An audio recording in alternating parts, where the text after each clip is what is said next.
Jimbo Fisher from Florida State to Texas A&M meet Lincoln Riley from Oklahoma to USC.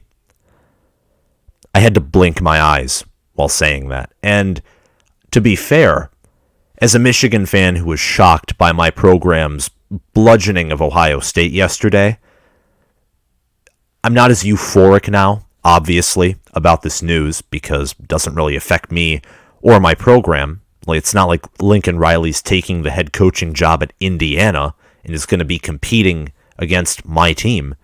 But this is even more shocking. Lincoln Riley was never tied, not once, to the USC job. To the LSU job, he was loosely tied. He shot down those rumors last night, and 24 hours later, here we are, and he's the head coach of SC football. What a world we are living in. This guy loses to Mike Gundy, does not win the Big 12, and just dips. Absolutely. Leaves. And I do think that part of it is the move to the SEC. It's been reported that way. I didn't like the move. I can imagine that Lincoln Riley didn't like the move, whether it was because he's going to have to face Nick Saban or because he doesn't like it from a tradition standpoint. Whatever the move, I understand him not liking the move to the SEC.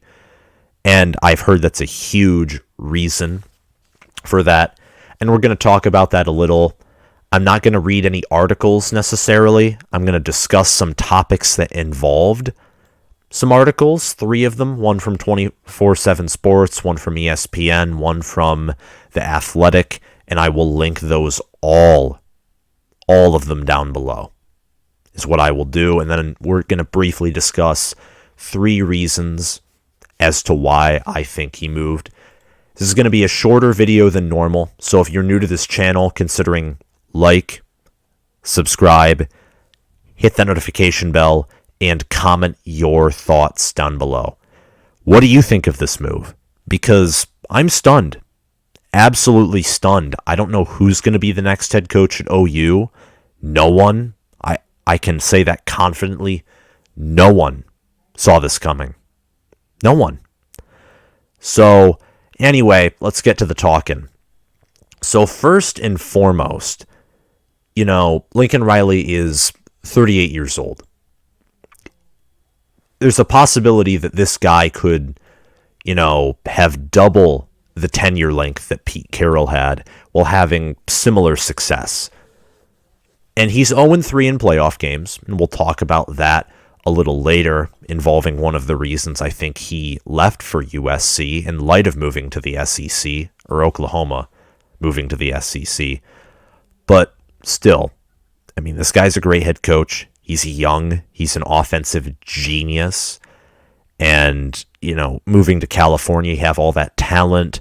There's less competition. He's 55-10, 37-7 in conference. He's been to the playoff 3 times. And he almost won it in his first year.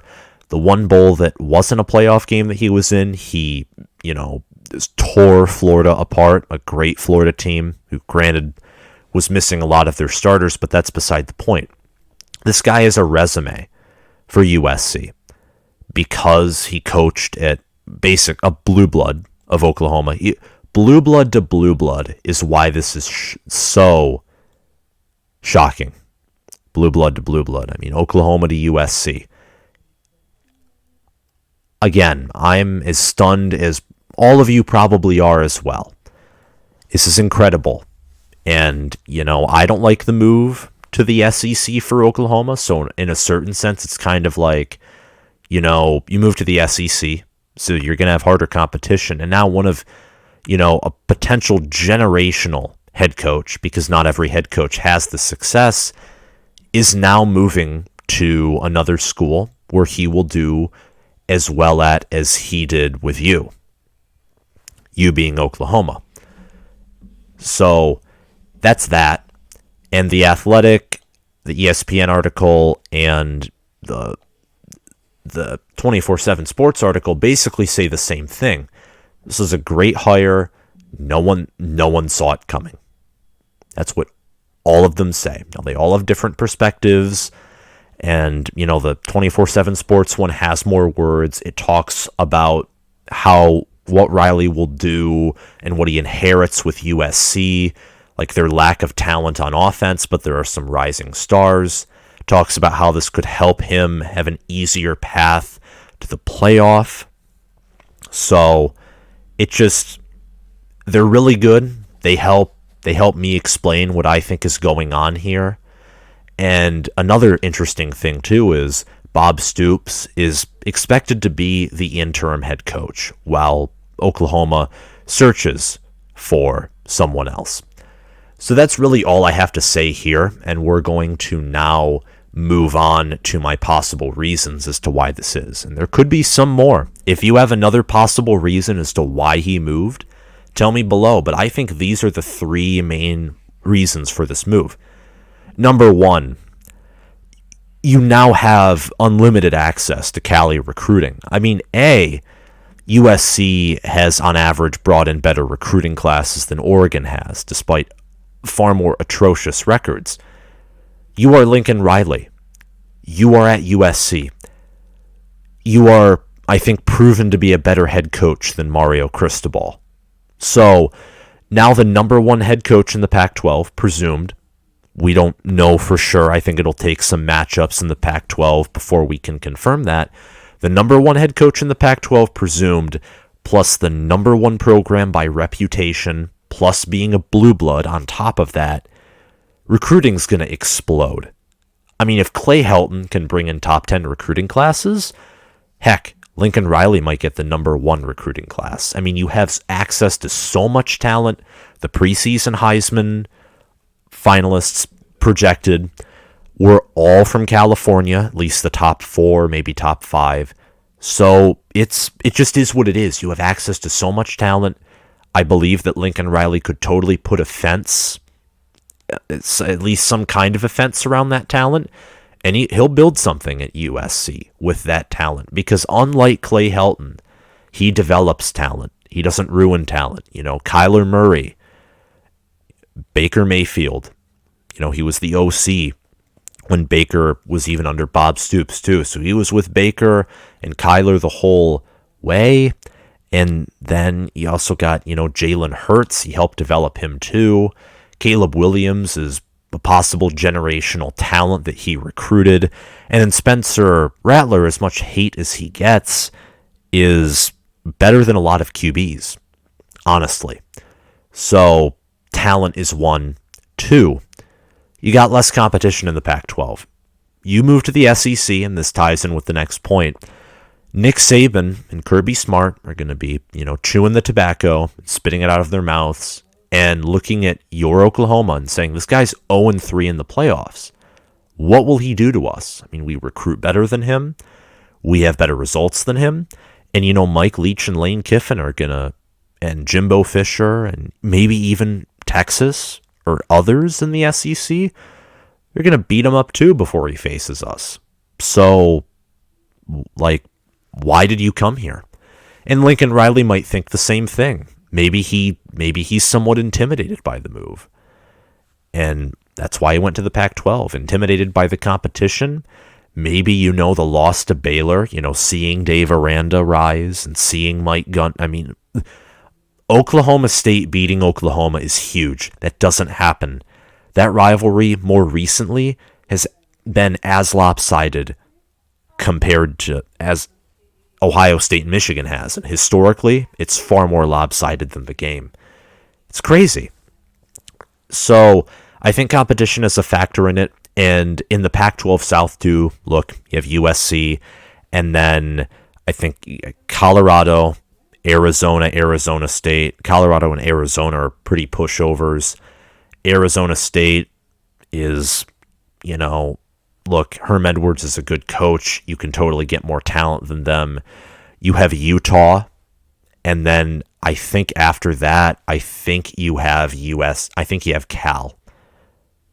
I mean, SC is going to get more talent than them, any of those teams, whether they are a good team, whether they're like 10-2, 12-0, 11-1, or whether you're 2-10, 3-9, 4-8.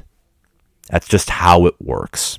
absolutely how it works. I mean, you look again how everyone recruited at USC, how Lane Kiffin and how Clay Helton recruited there.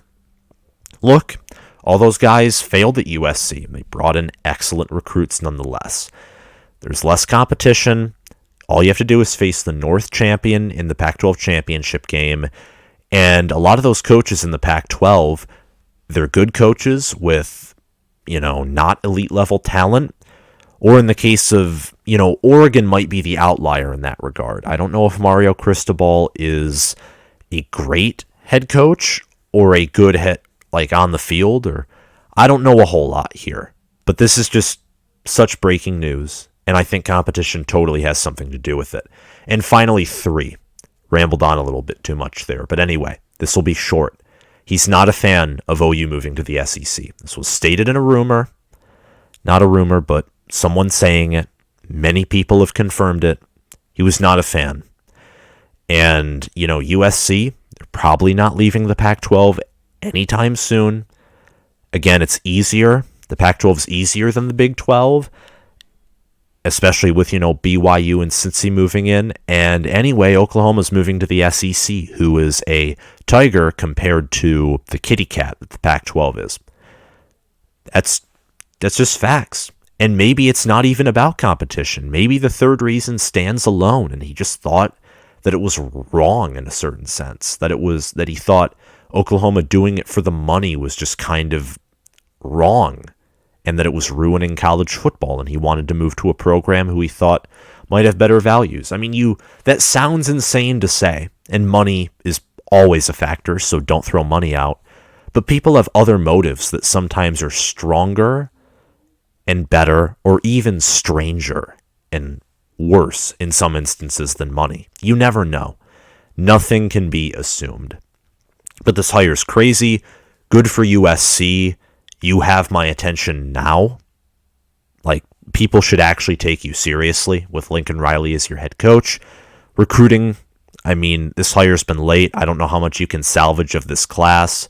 But hey, you're Lincoln Riley. You can develop talent. USC already has a lot of talent on their roster here. That's all I have to say. Thank you all for watching. If you like this video, remember to like, subscribe, hit that notification bell, and comment your thoughts down below. Again, like this video, hit that subscribe button, click the notification bell, and share this video around and comment below.